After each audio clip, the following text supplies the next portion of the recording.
Hey, how ya doing? Happy New Year. Cheers and jeers. It's me, your host, Darmega XL. I'm here with a partner of mine, a good friend, a brother, family, my man, Real Estate Jeff. How y'all doing? Happy New Year. We need more health and wealth. Health is the key, wealth will come. God bless you and the family. Blessings. What's going on? All right. Well, today we at Sound Park Digital Studios. Just in case if you need to book a studio or host a podcast, shoot a music video, even if you want to do a documentary interview, audio recording, mixing, mastering, listening party. This is their contact. This is the number. It's a great studio, and it ran by a good friend of mine. The telephone number is 929-500-1551. And I repeat, the telephone number is 929-500-1551. Call them, book an appointment, get it going, because sometimes you might want to mix something in the room, but sometimes you might got to get it out in the studio to get the sound a little bit more digitized. Okay, even if you analog, you might still want to get it digitized.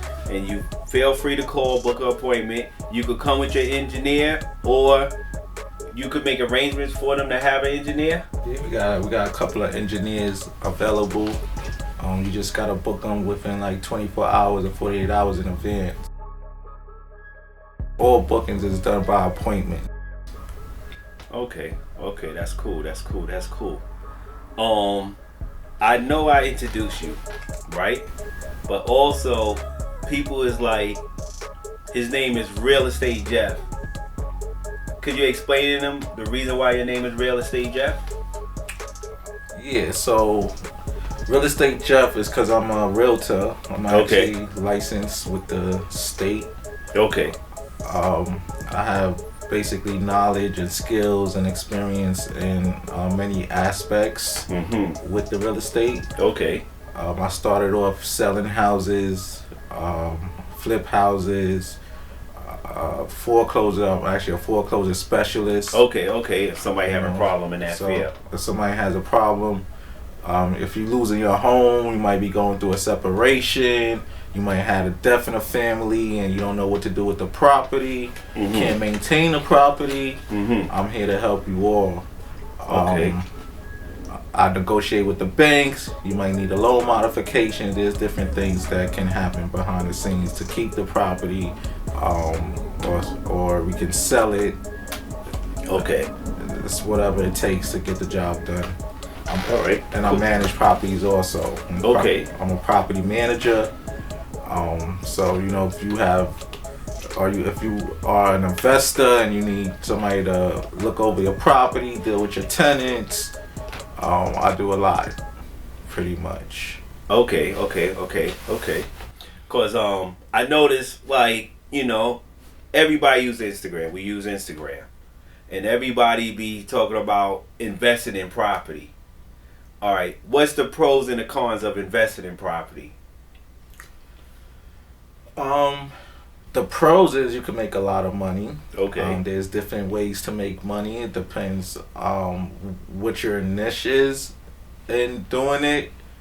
Cause you could buy the property to keep it. You could buy the property to sell it. You could buy multi-families, rent them out. There's people doing actually Airbnbs with their multi-families. Okay. Or you could buy a fixer-upper, fix it up, flip it. Okay. So those are ways that you can invest in real estate. Okay. Cause I don't know too much about it, but maybe my audience don't know. But sometimes you definitely need a professional in your corner. But is there like a contact information you could leave so they be able to contact you directly? Your office number? Sure. You could contact me through my direct line, 631-319-0808. That'll get you to me. If you have any questions, just feel free to call me. I'm always open to answer questions. Okay. All right. That's good to go. And also, you deal with the management aspect. So if the tenant experience a situation 3 o'clock in the morning, instead of them calling me, they'll call you. Right. So the tenant will call me, and then we'll basically handle the problem based on what the issue is. And we normally, normally it's a maintenance problem. Sometimes it could be a noise problem. It depends. But the landlord does not have to deal with the issue. That's my headache. I'll take the load off of you. Okay, so if I'm sleeping at night, I don't gotta worry about a phone call at 3 o'clock in the morning. Somebody say, the light switch not working. Yeah, nah. The only phone call you gonna get if it's burning down. Okay, if it's on fire. That's it. Everything else you'll hear about it the next day if it's that serious. Okay, all right.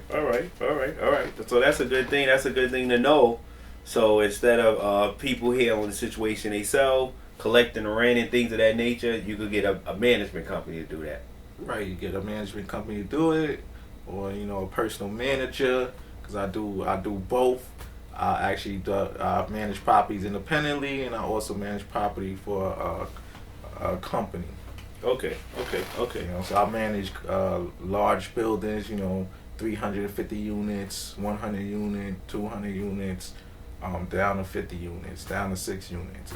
I manage multi families. Okay. That's a good thing to know. And different boroughs, by the way: Brooklyn, Bronx, Queens. What about Staten Island? Of Staten Island, I don't have any properties out there that I manage. But we definitely can work something out. Okay. So basically all 5 boroughs: Long Island, Nassau, and Suffolk. Nassau and Suffolk. Okay, that's good to know. So just in case if y'all need him, just give him a call. This is his thing that he does. He's not a part-timer in the game. He does this full time. So just give him a call. Feel free to call. I guess Monday to Friday they could call you. Or 7 days a week. 7 days a week. Okay. Just don't call me after hours. Okay. So non-emergency hours, not after 5. Yeah, after 5, after 8 o'clock. Okay, up to 8 o'clock. Anytime up to 8 p.m. you could give him a call, and he could, take care of business for you. It's a pleasure. I know, just like what I explained to the audience that, I know you a long time, since we was young, the present time. But sometimes I like to talk to my friends about the current events. Right. It's a little touchy, it's a division, but sometimes we got to kick it on current event. So is any particular current event you want to talk about? Or Shit, there's a lot going on in this world. 2025 just came in, and that New Orleans situation. Yeah, violence is definitely. The car ran through, killed about 10 people or something. Yeah. You also had in Queens at that club in Missouri. A couple of people got shot. Like these kids, teenage, they just, it's like the Wild Wild West. That we in New York just with the whole mental illness. The person who he pushed the person in front of the train, like the train was right there, and he just threw him in front of the train. Lucky the man survived. God bless him. But all of this happened within the couple of days of the new year. The new year. The stabbing in a bodega. A female stabbed a postal guy. That was he's trying to get a sandwich for lunch. Like, come on, let the man go. Let him go. Yeah, usually when I'm in a place or establishment, if somebody look like they in a rush or somebody look like they working and I'm on my time, or even if I'm on the company time, I still let a person go because I know, some people is on a certain type of time restraint, so they can't really prolong their lunch, they can't prolong their break, or things happen in the course of the day where they gotta move accordingly. That chick didn't look like she was going anywhere. She was going home. Probably getting a chopped cheese or something. I know. but it's society is it's just a little out of hand. But you know what everybody say to me? What they say? Since the pandemic, things done changed. Like common courtesy went out of the window. People are impatient, and people is like, is nothing really too much faith based. No loyalty out there. There's no loyalty. Nobody care about anyone. No, you know, it's all every man for themselves type situation. But it's turned into a dog eat dog world. Yeah, which sucks because you know we have children, and you know they gotta live this world, and this is why we gotta keep them and educate them on how to handle themselves out in this public. Well, because you're dealing with so much. But also is another great debate. What is a great debate, but it's a statement that I'm going to say. Some people might feel the reason why society is going the way it's going is two things. They push the fathers out of the home for the last, just give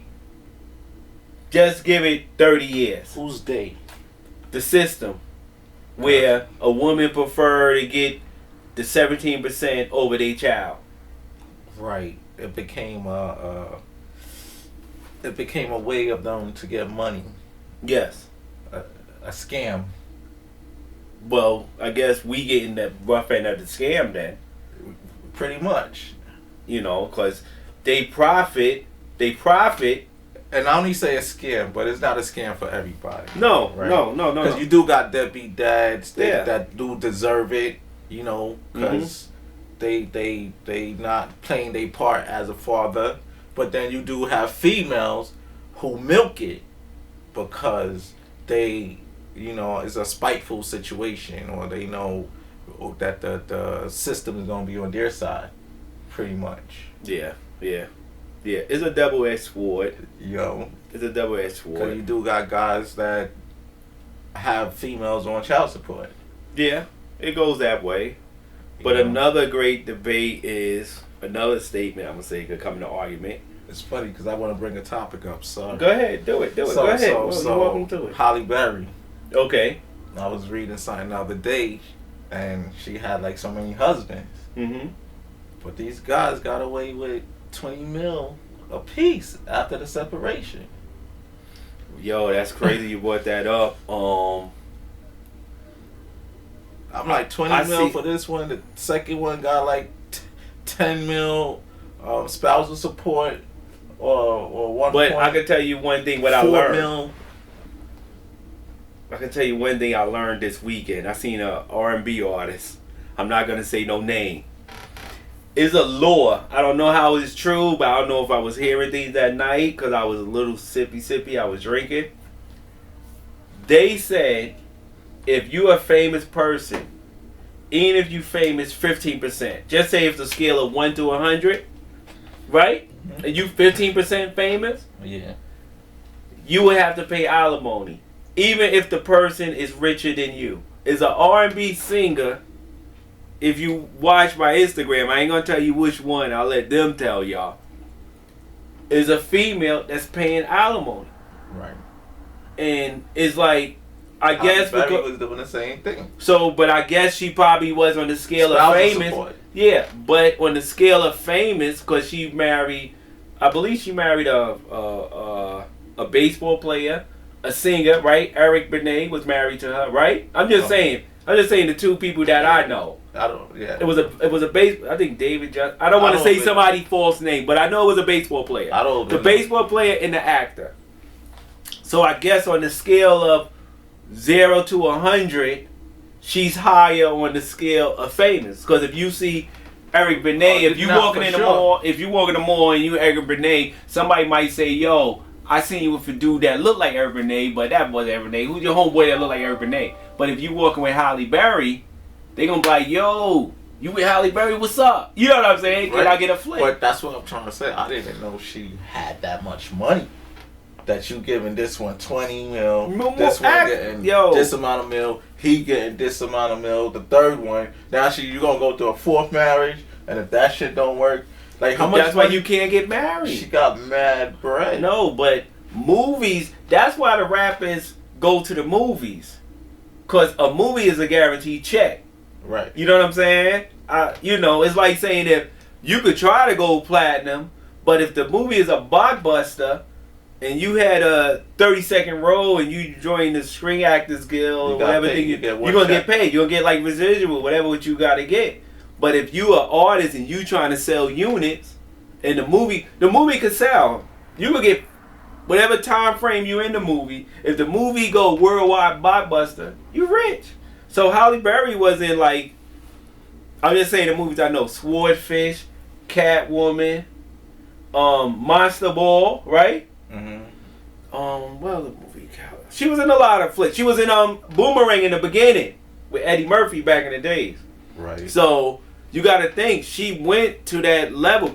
You know, I ain't judging, but I'm saying one time she was like one of the prettiest women in Hollywood when they had the books out. You know, like the magazines, like top 10 pretty woman and all that stuff. Right. She was in the list. She was in the top 10. So she gaining. Facts. So is she in publications? She in movies? She's definitely gaining out here. So you got to realize. So then you got to think. Even if you got $100 million, you living off of interest. You have investors. You got financial planner. So it could be $100 million on this end, but it could be $500 million on another end that we don't know about. Right. So they want some of that bread. It's like, they caked off. Yeah. It relationship, life is a business. I hate to say it. Yeah. I hate to say it, but it is a business. America is a business. Woman is a business. Like, I know it might sound a little derogatory that I say woman is a business, but dealing with each other is a business. You know what I'm saying? I won't go into the categories of what one should do, but it's pieces to the puzzle that everybody. There's a part to play for both. For all. Right. And as long as y'all keep the same picture. Can't come in half-ass and shit like that. Nah. You know? Cause also you gotta realize this. A husband or a wife or a male or female that you're in a relationship, or a female, or male and male, whoever, what type of relationship that you have. If the person is with you in the beginning, they gonna feel they deserve something if you decide to split. Right. You know? Yeah. So some people would give. Some people would go to court to give. The side that if both was putting in, you're gonna feel that way. Yeah, but you might offer 10%. They might say they want 30%. Then it might gotta go in the judge where they say the percentage. But everybody always gonna feel they deserve more than what you give them. In any situations. Entitlement. Well, we deal with a society of it. We deal with the youth that deal with entitlement, and that's why things are the way they are. People feel they entitled to be first in line. They entitled to say what they want. I think personally, respect and entitlement is two different things, and people don't know respect, but they want to be entitled. Right. So, they don't run parallel. I think the respect comes first, but entitlement should never come. You should never feel entitled. Like, nobody owes anybody anything. The only person you probably owe is your parents, the person that brought you to this world. Mm-hmm. Or the person that gave you a mentor, a good mentor. As if you decide to give them something. Well, a mentor, a coach. Yeah, I mean, a teacher. You owe somebody who did for you. Yeah. But even that, when they say do something, you do it from your heart. So you don't, cause they did something for you, or they did something for you, you gotta do something back. Nah, but I think it goes into faith based, and it goes into relationship, spiritual relationship, and religious relationship.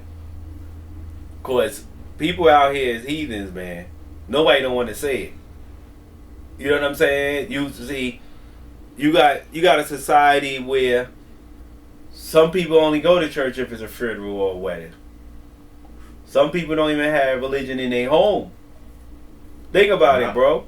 No, I mean, so religion, I feel like you raised in a house and you're born into that religion. Yeah. You know, you're raised into that religion. You can switch it. You can switch it if you want. As you get older, then it's like, oh, you got some that don't want to deal with it.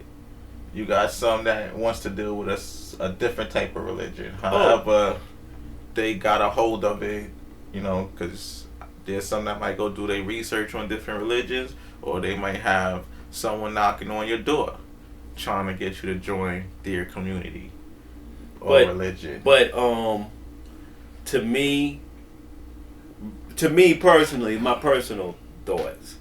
To me, righteousness is righteousness. I really don't care.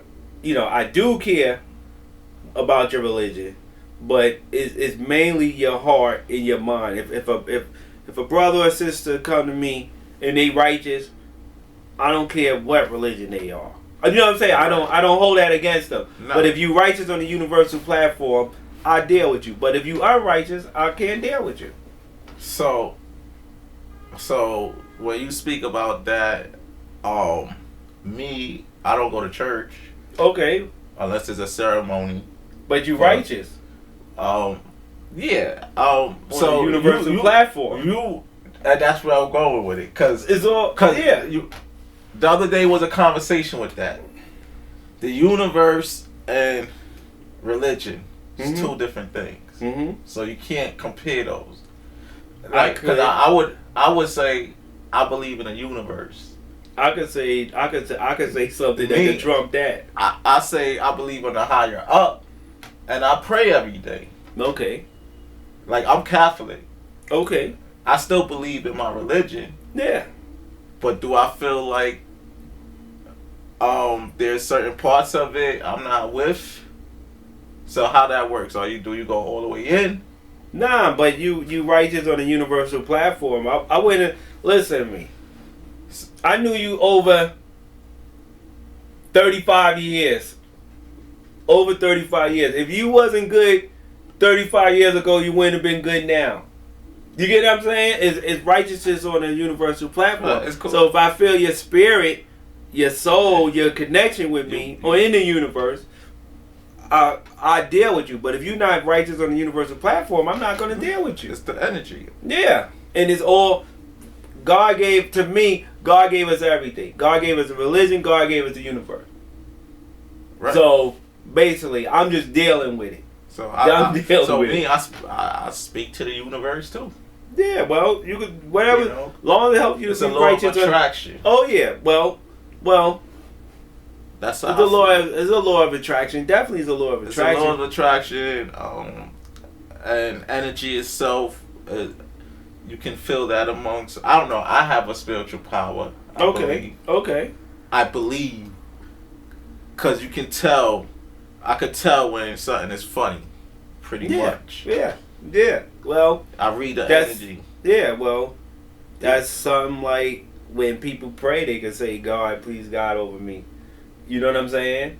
Help me watch over me. You know? Yeah. Even that's what I'm trying to say. So even like negative energy. Yeah, negative energy. Well, that's blocked like right away. Yeah, well, I'm gonna tell you this. Just like me and my homegirl was kicking it yesterday, Janae Springfield. We was talking about, you know, there's a lot of, pardon the way I say it, I'm going to say it in a universal way. There's a lot of misleading people out here. They got a mustard seed of, you know, I'm going to get streetwise, sucker in them. As they hang around you, that mustard seed of sucker grow. Then they be like, yo, why you don't rock with me? That mustard seed is showing through your whole body. You the sucker from day one. You know what I'm saying? And you get somebody that the mustard seed disappear. You be like, yo, that's my cousin. You know, some people it disappear, but some people is there. It's big. It's like just like I said. You said you feel the energy. Some people got a big negative energy, like it's not even a halo. It's a dark glow. You know what I'm saying? Like a cloud. They come around. They always begging, borrowing, got a problem with somebody, always in the beef, and they of a certain age. Beef is only should be bought in the supermarket. I'm gonna check that.